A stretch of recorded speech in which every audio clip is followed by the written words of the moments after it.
Far above the world in the bright cold realm, ancient beings watch the chaos as new, exceptional talents from the head realm ascend, disrupting the delicate balance. Amid swirling lights and a mysterious white pavilion, an elder sends out a message, worrying about the world's fate with these new arrivals. Meanwhile, the Mad Lord drags Xiao Yunhyun and Kim Yen across impossible distances, finally arriving at a vast, awe-inspiring valley. There, the Mad Lord unleashes his wonderfully mysterious fortress, an enormous stronghold reminiscent of the Serving Command Palace, but even more bizarre and imposing. After clearing out the valley of monstrous beasts using an army of puppets, the Mad Lord settles his fortress at the very bottom of this abyssal place. Seo Yun and Kim Yon are swept inside, unable to resist, and find themselves in a surreal city-like fortress bustling with puppets mimicking human life. Families, shops, dancing, all eerily lifelike yet utterly soulless. The uncanny sight unsettles Seo Hyun, as every puppet seems to perfectly imitate humanity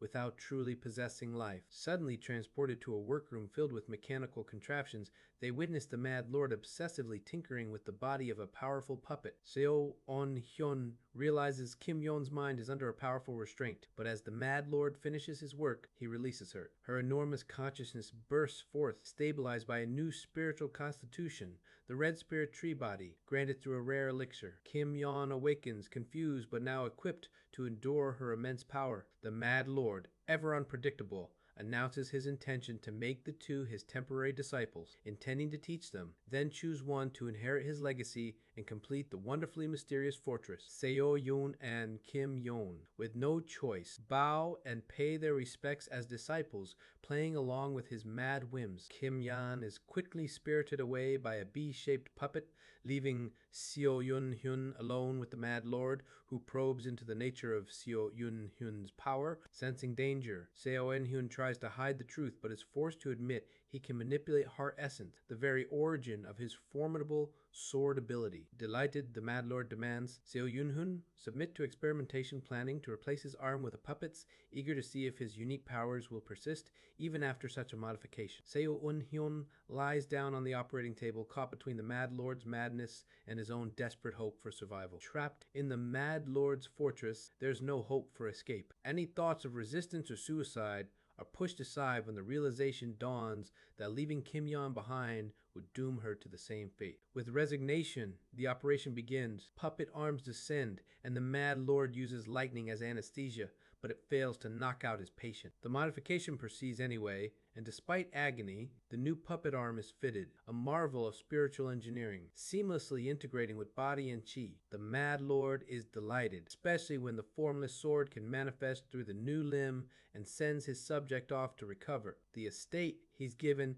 is a lavish but lifeless puppet world. Every blade of grass, every animal, every servant is artificial. The only trace of life is Kim Yon, who is terrified and disoriented in this uncanny, soulless place. The grim truth of their situation is laid bare. Human rights are meaningless here, and anyone stalling in cultivation is liable to be forcibly transformed. Demonstrating the reality of this world, the new puppet arm and the blood body's powers are shown Kim Yon, and she's warned never to reveal her awakened abilities, no matter what. The Mad Lord soon begins their instruction in the fortress's signature methods, chi refining and the wonderfully mysterious heart cannon, a consciousness technique fundamental for puppet control. Half a year passes in this artificial world. The protagonist progresses rapidly, reaching the peak of the 5 surpassing paths and moving toward chi building. Kim Yon, however, faces the phenomenon of heavenly rejection, a barrier unique to those from the modern world, repeatedly failing the 7 stars ritual and living in fear of being modified like her companion. The fortress puppets are tempting as tools, but controlling them is dangerous. Their circuitry embodies the Mad Lord's madness, threatening to erode the mind of any but their creator. The only way forward is for Kim Yon to risk overlaying her consciousness on the puppet. With help,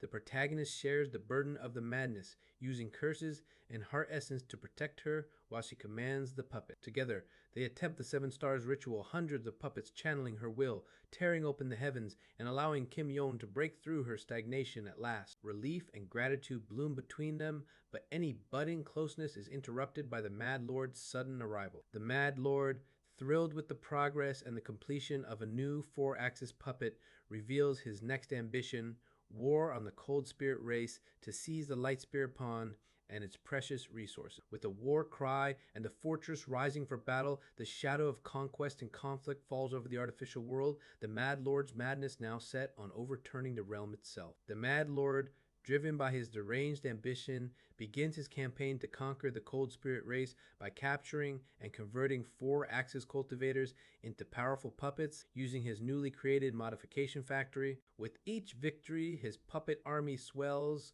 and his influence spreads across the bright, cold realm. Despite the seeming impossibility, the Mad Lord's methods prove terrifyingly effective as he continues to turn his enemies into loyal puppets and even hints at the possibility of mass producing such beings. While the Mad Lord's rampage continues, years pass. Kim Yon, under guidance and with the help of the wonderfully mysterious innate heart cannon, advances to the nascent soul stage, her powers increasing rapidly. The protagonist, regaining his core formation cultivation, helps her comprehend the complex consciousness method. Through this, he realizes the true depth of the Mad Lord's achievements. The Mad Lord, through sheer obsession and research into consciousness, has come close to the legendary, entering heaven's realm, perhaps even unknowingly stepping into it. Living as prisoners within the wonderfully mysterious fortress, the protagonist and Kim Yon endure psychological torment, surrounded by puppets and longing for their scattered companions. During a moment of tension, the Mad Lord proposes a horrifying solution. To their vulnerability, he wishes to turn both of them into superior puppets, even suggesting they become a puppet couple. To protect Kim Yon, the protagonist cunningly appeals to the Mad Lord's logic, offering himself for modification first and requesting that Kim Yon be left as a puppeteer, controlling him. The Mad Lord, delighted by the idea, agrees. Submitting himself to the Mad Lord's operating table, the protagonist prepares for what he believes will be his death and another regression. But when he opens his eyes, he finds himself piloting a powerful 4-axis puppet body, his consciousness intact but trapped within this artificial shell. Now, as General Seo, the guardian of the wonderfully mysterious fortress, he is forced to obey the Mad Lord's orders, his fate uncertain and his mind reeling with panic at this new existence, neither dead nor alive, unable to escape the Mad Lord's grasp. Trapped in the body of a puppet created by the Mad Lord, consciousness flickers but cannot move freely. Attempts to summon power or use sword techniques fail, and the realization dawns that this state is different from the mindless puppets observed before. Here, the soul and awareness remain, shackled by the Mad Lord's spiritual energy circuits. The body is summoned to the inner garden where Kim Yon, now dwelling in despair, is confronted by the Mad Lord, who gleefully presents the puppet as a twisted gift containing the protagonist's essence. Kim Yon spirals between grief, rage, and madness, her consciousness expanding and enveloping the fortress in a storm of emotion, only to be coldly commanded by the puppet's voice, stripped of warmth, to cease her disturbance. Crushed by the loss and her inability to reach the protagonist, Kim Yon vows vengeance against the Mad Lord and the mysterious power ruling the fortress, promising to someday save him. Meanwhile, the soul trapped within the puppet struggles to reach out but remains locked inside, powerless. As Kim Yon breaks down, something crawls into the puppet's body, a centipede nurtured over the years, which recognizes its caretaker even now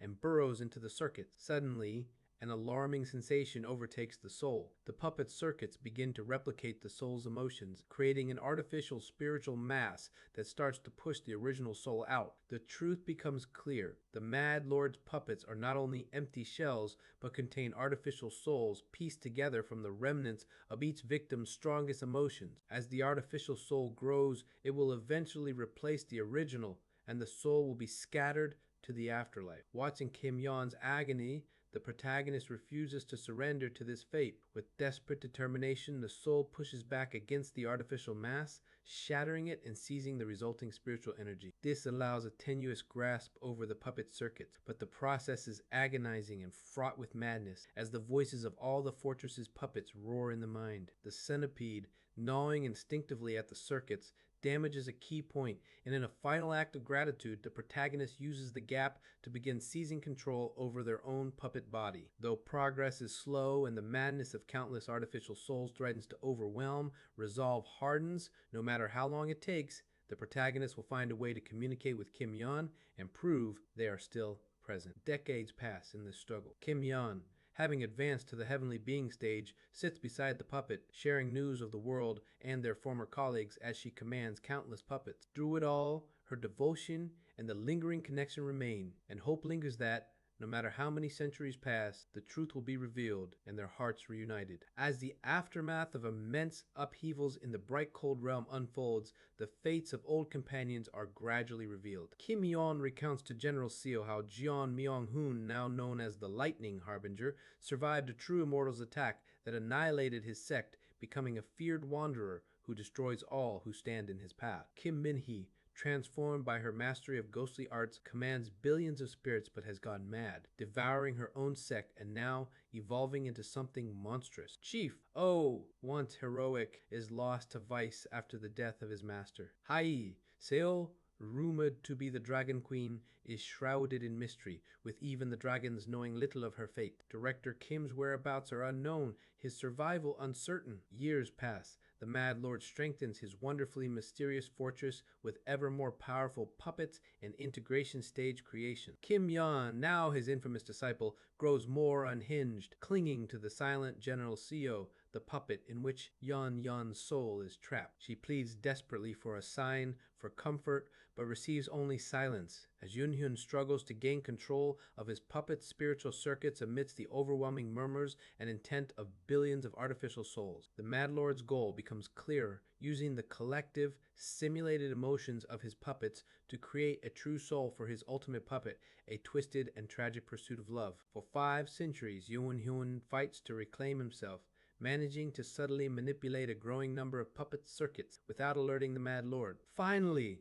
after painstaking effort, he gathers enough control to move General Seo's arm and, for the first time in centuries, gently pats Kim Yeon's shoulder. He even manages a fleeting smile, a tiny gesture that pierces through Kim Yeon's madness. Overwhelmed by hope and gratitude, she embraces him, her tears now clear as she realizes he is still with her. This moment reignites her spirit, allowing her to overcome the insanity that had plagued her, and she finally achieves completion in her cultivation method. At last, the eyes of Yoon and Kim Yeon meet, a small but profound victory in the heart of the Mad Lord's fortress. Kim Yeon, overwhelmed by emotion, is finally able to communicate deeply with General Seo through heart language, an ability available to those who can perceive heart essence. They share memories and long-held feelings, both of them scarred by centuries of loneliness and suffering under the Mad Lord. Kim Yeon has managed to hide her true self from the Mad Lord, a feat praised by Seo,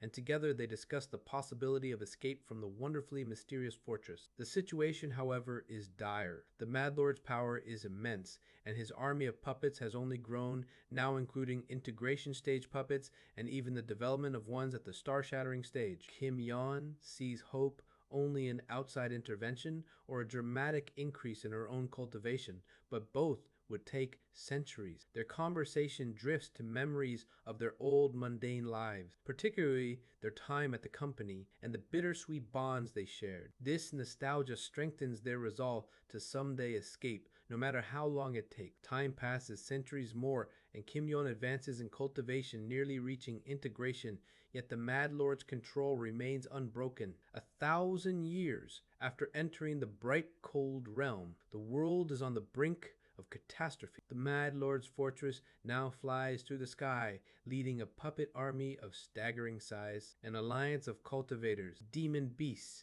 and other races, led by the likes of Seo Hueo, converge to challenge the Mad Lord. Among the opposition is Kang Min-hee, who has become the Ghost Mother, a monstrous ghostly being wielding unimaginable power and commanding billions of souls. As the two sides clash, the earth is consumed by ghostly wails, and the sky is blacked out by the ghost army. The Ghost Mother's power is terrifying. With a scream and a wave of her ghostly claws, she tears through the enemy ranks, destroying half the Alliance and even ripping apart her, the Mad Lord's strongest puppet. The Alliance, realizing the overwhelming danger, betrays the Mad Lord, trapping both him and the Ghost Mother in a barrier, then fleeing. The Mad Lord, enraged and desperate, launches a counterattack, but the fortress remains intact, and escape for Seo and Kim Yeon becomes impossible once again. As the Mad Lord retreats to recover, a new threat appears. A strange, child-sized green entity materializes, emanating a pressure so intense it causes Seo to recall the same fear he felt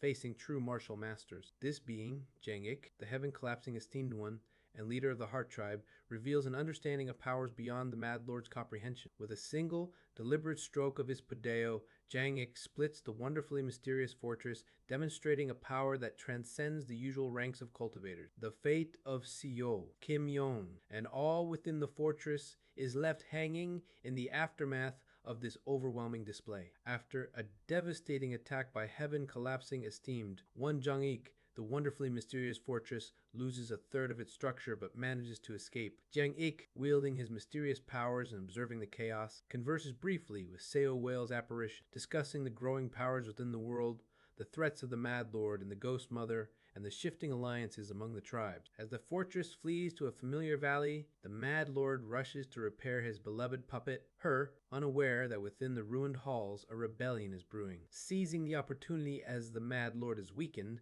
Seo Hyun proposes escape to Kim Yon. However, Kim Yon, consumed by a deep and burning hatred, insists that this is the moment to strike back and destroy both the Mad Lord and his pride, the wonderfully mysterious fortress. Revealing the depths of her obsession, she prepares to take total control of the fortress, her consciousness unfurling in white threads that invade the puppets and circuits, overwhelming the fortress resistance. As Kim Yon's power surges, she speaks of fate and the true nature of the abilities the group gained upon arriving in this world, dismissing the classifications given by others as shallow. Together, Kim Yon and Seo Yon begin to wrest control from the Mad Lord. Seo Hyun endures the fortress madness and channels it away from Kim Yon, allowing her to focus on the puppet army as she advances toward the core workshop. With the fortress systems rebelling, Kim Yon breaks into the Mad Lord's innermost sanctum,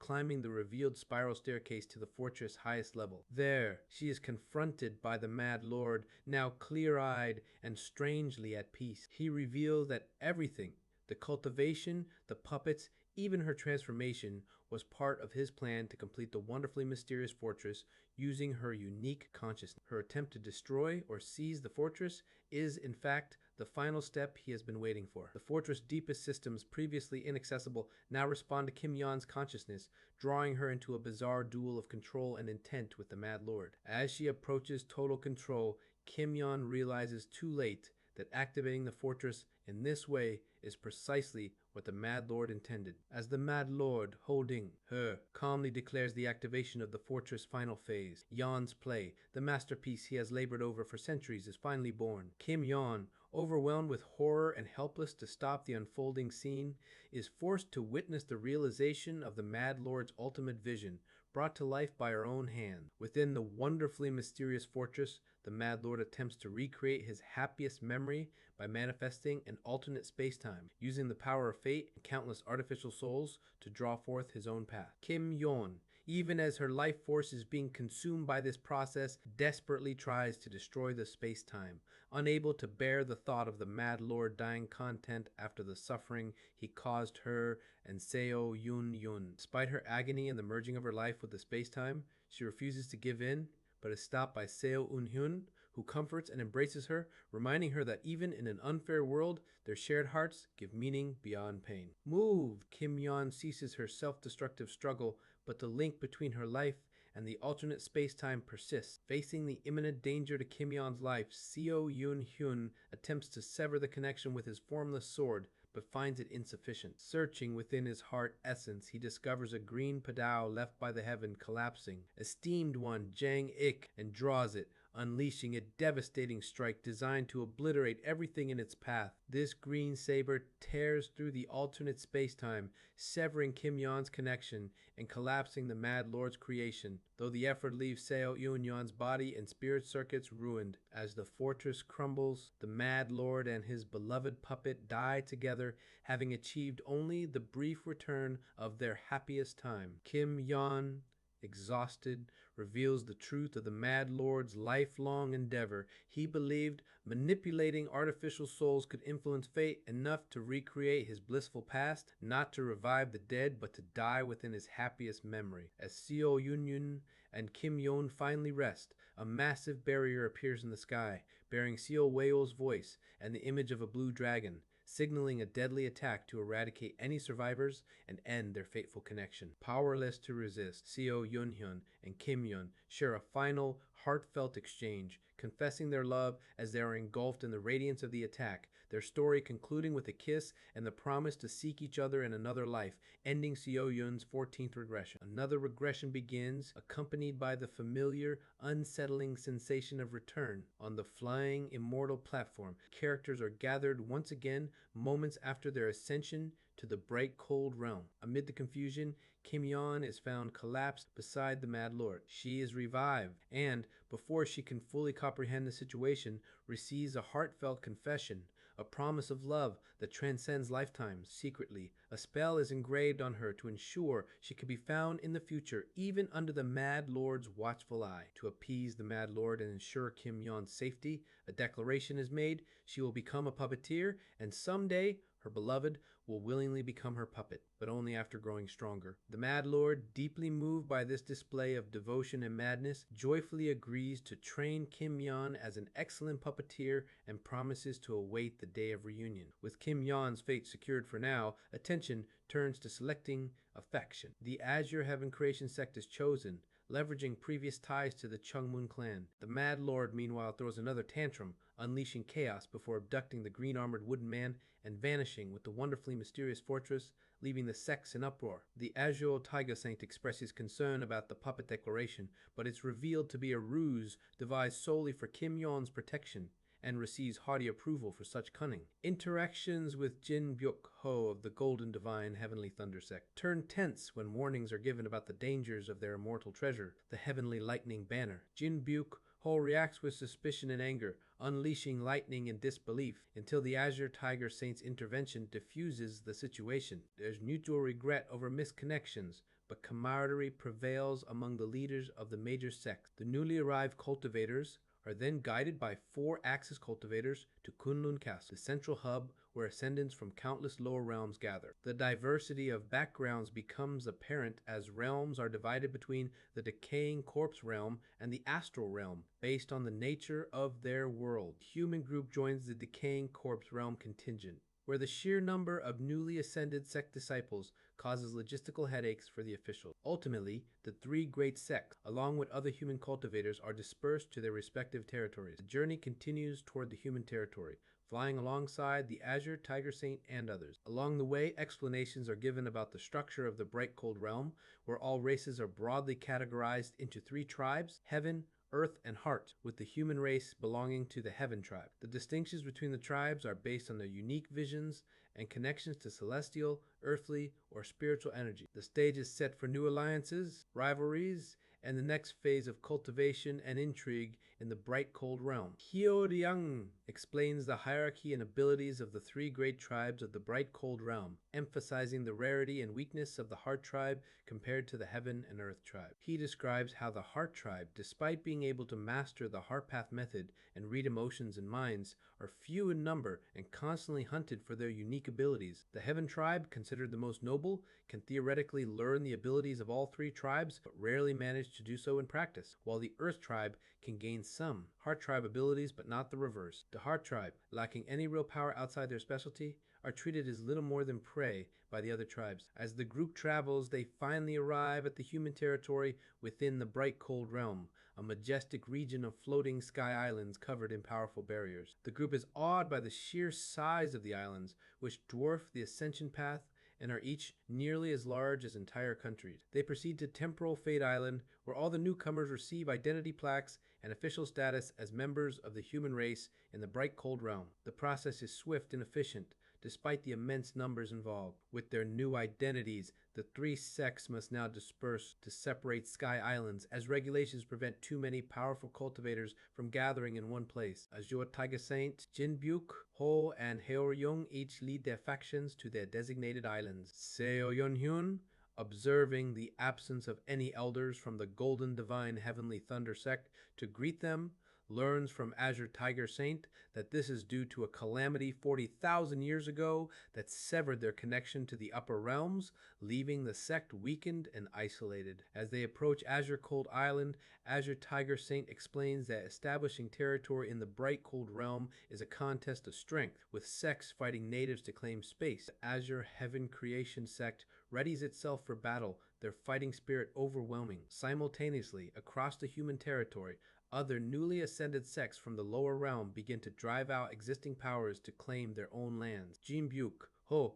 wielding the power of lightning, confronts traders on Thunder Spirit Island, while Heo Ryong asserts Black Ghost Valley's dominance on Black Mist Island. On Azure Cold Island, the native sects at first underestimate the newcomers, but their arrogance is shattered when the powerful West Spirit Gate falls almost instantly to Azure Tiger Saint's assault. The territory contest erupts into battle, with Azure Tiger Saint clashing in the sky against a 4-axis cultivator from the native sect. Meanwhile, Seo Un Hyun is confronted by a hostile elder from West Spirit Gate. Calmly, Seo creates a puppet resembling General Seo, infusing it with spiritual power to fight on his behalf. The puppet, though incomplete, is powerful enough to force the elder onto the defensive, and Seo quickly begins assembling more puppets, demonstrating his mastery over puppet creation and his readiness to face any threat in this new realm.